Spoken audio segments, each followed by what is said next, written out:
Hey everybody, today is the 2nd of February 2025. Welcome again to a short presentation courtesy of investingsuccess.ca. In this short video today, I want to talk about George Bayer. I refer to him as a man of mystery. I don't even have a photograph of what he looked like back in the day, but I do know that he came to America in or around 1899, landed in New York City, took up residence there, and he began trading things like Chicago wheat futures. Um, he's a man of mystery because he arrived in America with a lot of knowledge. I don't want to say it was knowledge of astrology per se. It was more knowledge of physical behavior of the planets and the cosmos. He was very in tune with their orbital speed, things like aphelion, perihelion, when they are closer to or farther away from the sun during their orbit. Very much in tune with things like declination, retrograde, and he used these tools then to trade the markets over something like 4 decades into the late 30s and early 40s. And he made some decent money, but before he retired, he was good enough to leave his legacy. He published a series of books, and he laid down in written format what he called his trading rules, and there was something like 60 of them. And I do use them, and they do work, just as they did for him back in the day. And what I want to do in this video is show you one of those particular rules along with some examples. This is rule number 5.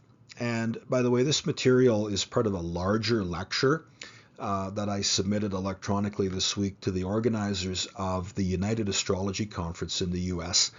And what I submitted to them was like a 45-minute lecture on a series of George Bayer's rules. And hopefully they accept my material and put me on the roster for the 2026 conference to be held in Chicago. Anyway, rule number 5 said that Mercury will turn retrograde from time to time. We know that, about 3 times a year. Bayer says when it turns retrograde, take a look at the degree position that it was at. And then let it do its thing. Let it retrograde. It'll go backwards in the zodiac wheel. It'll stop and it'll turn direct again and it'll start moving forward. So the question Bayer said is, if you know the position it was at when it turned retrograde, when will it again be at that same degree position? Because when it does cross that degree point again, look for a possible trend change. Not a guaranteed trend change, a possible trend change. So let's take a look at some examples. Here is Tesla, and I've got 2 examples on this chart. First one is from August the 5th, 2024. Mercury turned retrograde on that day. It was at 4 degrees of Virgo. So Bayer says, fair enough. When will it again be at 4 degrees of Virgo? I look in my tables of ephemeris and I see that September 12th. That's the date I've got to pay attention to.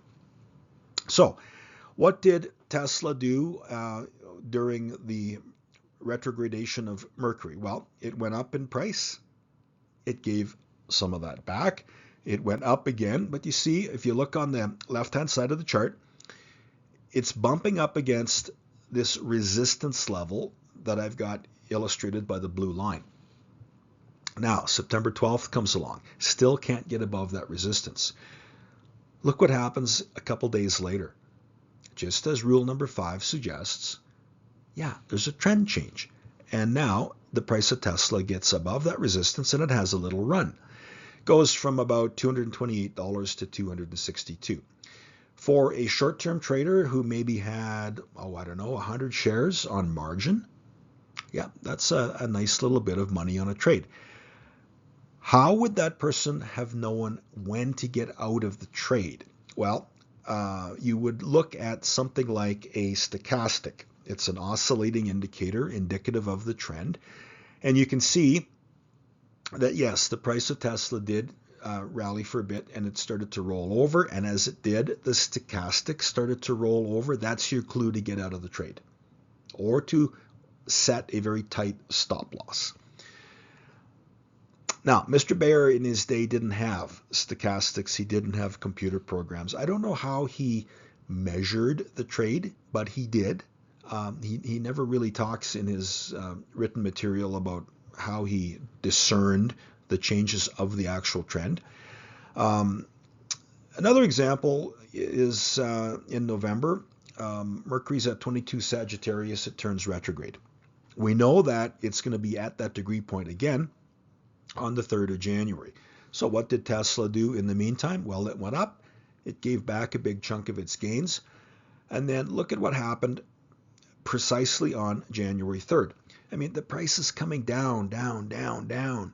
All of a sudden, the brakes are slammed on, human emotion changes, and people start buying this thing, right when Mr. Bayer's rule number 5 predicted they would. And had you gotten in on that date as the stochastic crossed above its lower boundary line, yes, you would have made some money. There would have been some volatility. You would have been second guessing yourself because the stochastic threatened to go below that lower boundary line. There is a chance that you would have panicked and got out and, basically broke even. But had you stayed with it, you would have made a bit of money on the trade. But then the stochastic would have ultimately said, you know what, this is not a real bullish move, and it didn't get above its upper boundary line. So that would have been confirmation for you to get out. So I want to emphasize here that not every one of these bear trades is going to be an out of the park, grand slam, game winning home run. There's risk associated in these markets. We know that. And here's an example of, where volatility creates some of that risk, even if you are using one of George Bayer's rules. So that's why I like to tell people, if you're using his rules, you have to have something to sort of keep you grounded, keep you focused. And for me, I like to use the slow stochastic. There's other oscillator type indicators out there to pick from, but for me, it's the slow stochastic. Let's look at another example. Light sweet crude oil futures. So using these same two examples of retrograde, August the 5th, 4 of Virgo, we know that September 12th is the day we're looking for. So we know that in August and into September, the price of crude was falling, and it was looking generally quite ugly. A day before Mercury is due to cross that 4 of Virgo point, look what happens. The brakes are applied, the downtrend stops, suddenly people want to buy crude, and there's a bit of a bullish response. So rule number 5, bang on. How would you have known that something was changing? Well, you've got the stochastic, and it's moving above its lower price boundary. And yes, you would have made money in the short term because the stochastic then got above the upper bound and it started to hook over and it told you to get out of the way. So for the short-term trader using rule number 5, yeah, that was a pretty good move. November 2024, we got retrograde at 22 of Sagittarius. We know that January the 3rd is the day we're looking for. What do we see immediately ahead of January 3rd? Well, we see the price of crude rallying. All of a sudden, January 3rd arrives. Mercury is due to cross over 22 of Sagittarius, where it had initially gone retrograde. Bayer says, look for a possible trend change. Did you get one? Yes, we did. Look what happened. The price of crude, it went sideways for 1, 2, 3, 4 trading sessions. Now, had you gotten into that trade as of January the 3rd, as per rule number 5, the stochastic said, yeah, I'm above my upper boundary line, so things are looking bullish. You might have been a little bit frustrated because the price just went sideways for 4 days. But then the stochastic said, hey, I'm still above that upper boundary line. And if you would have stuck with it, you would have been amply rewarded. And then the stochastic hooked over and rolled beneath that upper boundary line, and that would have gotten you out of the trade, but you would have made money.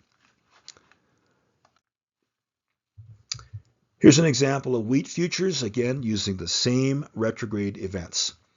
So we're looking now for, September 12th, which is the date when Mercury is going to cross 4 of Virgo. Price of wheat had been coming up immediately prior to that date, but look at what happens on that very date. The brakes are slammed on, the up move stops, and wheat decides to pull back. Doesn't look like much on the chart, but that's actually a 30-cent move. On a contract of Chicago wheat, that's $1,500. To a short-term trader, yep, not a bad deal. How did you know that something was going to change? Well, look at the stochastic. It's well above its upper boundary line, but it's crossing over and it's starting to look like it wants to head south. So you know that something's going to change. Now, would you have gone short on that particular time? Maybe, maybe not. But certainly if you were long of wheat heading into that September 12th date and seeing that stochastic get very elevated and knowing that rule number 5 was pointing to a possible trend change, you would have been very alert. Probably would have ratcheted up a very tight stop behind that, and you would have gotten out of the way. 22 of Sagittarius is the point we're looking for on the next Mercury retrograde event. We're looking for January 3rd. What do we see on that date? The price of wheat is weak. It's generally moving lower, but January 3rd comes along and suddenly it seems to stabilize a little bit. Starts to move sideways. Would you have gotten in at that point? Probably not, because the stochastic just wasn't looking terribly inviting. And even at that, as it started to climb the wall of worry in January, the stochastic still didn't get above its upper boundary line. So it was telling you, the price is kind of firming, but there's no real bullish story here to be grabbed onto. So again, not every one of these bear incidents is going to be, like I say, a out of the park home run game winning play. You've got to keep your head screwed on and you've got to keep yourself focused. And for me, the slow stochastic is the tool that does that. Here's another example. This is Canadian uranium producer Cameco. We're looking for September 12th, Mercury to pass for a Virgo. So immediately prior to that, the price of Cameco had come down and it got down to, $50 a share Canadian. Probably found some good support, but then it turned and it started to head higher.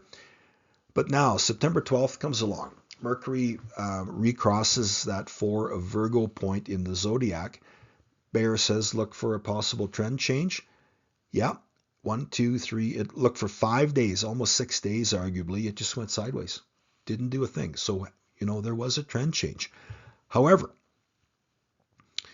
stochastic says, hey, I'm above the upper boundary line. There is some potential bullishness to what's going on here. So had you used rule number 5 and gotten into a trade on Cameco, you would have been amply rewarded because the stochastic stayed well above that upper boundary line into the 3rd week of October, and the price went to like $80 a share. So this reinforces that sometimes you have to be patient, but you really have to be getting some confirmation from something else like a stochastic or another oscillator type trend indicator. November, Mercury's at 22 Sagittarius. We know that January 3rd is the day we're looking for. Price of Cameco in December coming down, looking not too inviting. All of a sudden, the day before January 3rd, the price perks up. So yeah, rule number 5 is saying that there's going to be a very strong possibility of a trend change, and here it is. Now, had you gotten in at that point, you would have been doing so knowing that the stochastic had not even touched its upper boundary line. And look what happened. Yeah, the price moved higher the next day, but then it just rolled right over on itself and it fell on its sword. And the price came down by $9 a share, and it stopped just above the 200-day moving average.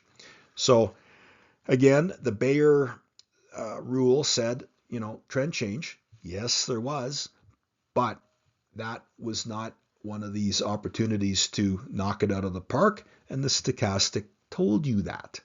So you potentially would have stayed away from the trade, or if you would have gotten into it, it would have been a quick in and a quick out on an hourly chart. So again, use something in the form of an indicator on your charts to keep you focused and keep your feet on the ground.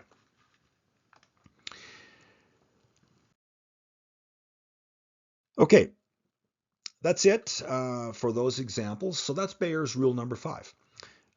You know where to find me, investingsuccess.ca. You've probably got the Financial Astrology Almanac. I've got the astrology letter, and you probably by now have my book, Follow the Trend. And you can read about some of these other oscillator type trend indicators in the book. You're probably going to see me do a Udemy course very shortly here on Bayer and his rules. And I'm going on holidays here later in February for a little bit, and I'm going to use that time to come up with the second edition of The Lost Science. It's been 10 years since I've written that bloody thing, and I can tell you that a lot of knowledge has been gained in the past 10 years, and that's all going to be reflected in the second edition of The Lost Science. So thank you kindly for watching today. Keep your eye on this site for more videos on George Bayer. And I encourage you to start reading about his rules and start following them at home and using them, because they actually do work and they can be a money-making tool for you in the short term. All right, that's it. Have a great day. Thank you kindly for your time. Talk soon.